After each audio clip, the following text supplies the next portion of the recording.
Alright, so I'm going to make a video here. I haven't done a video in a little while, so I'm going to give it a little update here. The last one I did was at the Dead Sea, at the Ym Amelech, and wow, what a journey that was. I was there for a couple months, and it ended just, I just couldn't get away from the Dead Sea, the Ym Amelech. I was just stuck there. Every time I would leave there, I would just want to get back. I would finish what I had to do, and I would come right back. And looking back now, I realized that I spent 2 months kind of getting my mind into a certain mindset, and the whole journey at the Dead Sea just ended with a 5-minute conversation with somebody in the Springs. And it was so clear to me that my whole time there was just to prepare me to say these few words to this guy. I haven't heard from him again, but I'm thinking I'm going to connect with him in the future. But what an interesting thing this was. It was such a powerful moment in the Springs, and really amazing things were said.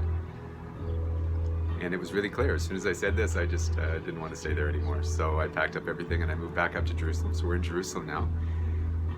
And we've been here for a month or so, and really amazing things have opened up since this return back to Jerusalem. Just a whole new world has kind of opened itself to our eyes. And some of the things I don't want to share right now, but one of the nice projects that we're working on right now, which has just kind of opened up, is a project we met some people that live on the side of Mount Zion. Now, Mount Zion is the mountain where the old city is. It's the mountain that everybody sings about. Bob Marley sings about Mount Zion, and all of the talk of the world is about Mount Zion. And it's in Mount Zion where the old city is, and it's the mountain where the walls of the old city, and there's the Mount Zion, and then there's the valley, and then right on the other side of the valley is the Mount of Olives, which everybody's heard about also. So Mount Zion is a very special mountain, and Mount Zion is possessed.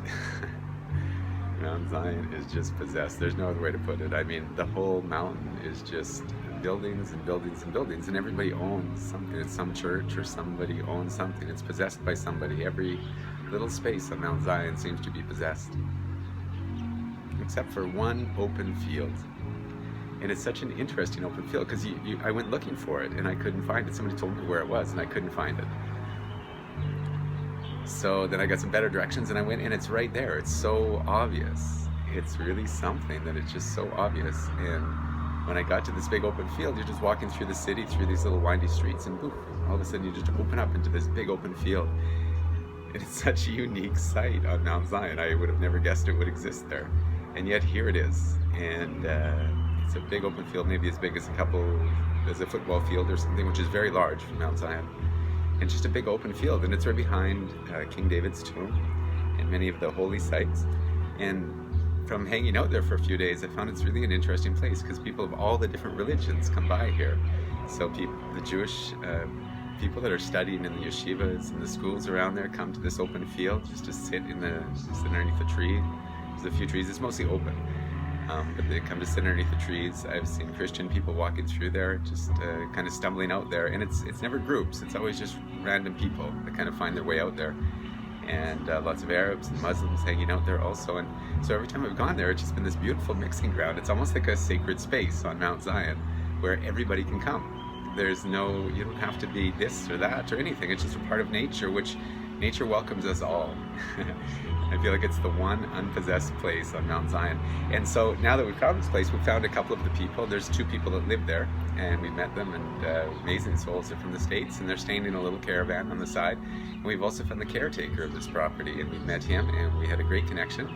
And we started a project to make a food forest on the side of Mount Zion, which is extremely exciting. A food forest is planting trees and different plants with the idea that these trees will grow and they'll provide food for everybody.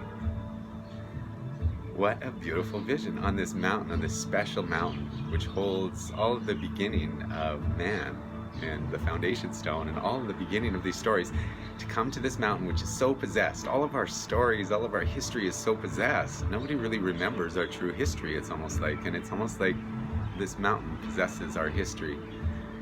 And now to come onto this very special mountain, which holds our history, and to create a space which is welcoming for all again, which is open to all. I keep imagining that once we've planted all these orange trees, and we've got 4 fig trees coming now, and a mulberry tree, and hopefully we'll find more trees and we'll just keep planting this property. And I keep imagining what a beautiful space it will be to have all of these trees and to have all of the people from different religions coming, sitting underneath the same tree and eating the same fruits, and almost forgetting that they're different. It's almost like nature has the power to bring us back together. So this project is starting. Everybody's very excited about it. Hopefully we have the first trees coming at the end of this week. And from what I understand, it's actually part of the prophecies, is the restoration of Mount Zion, and it's talked about in the Bible, and it's so exciting to be part of this with these magical group of people. So that's one of the things that are going on, and that's actually one of the small things that are going on right now, but it's very exciting. So I thought I'd give a little update, and that is it for now. I'll try to do more of these updates from Jerusalem because so many amazing things are coming, but I feel like a lot of things are just a little bit too surreal these days to share. But nonetheless, I'll keep sharing what I feel like we can share. And wow, what magical times we are in.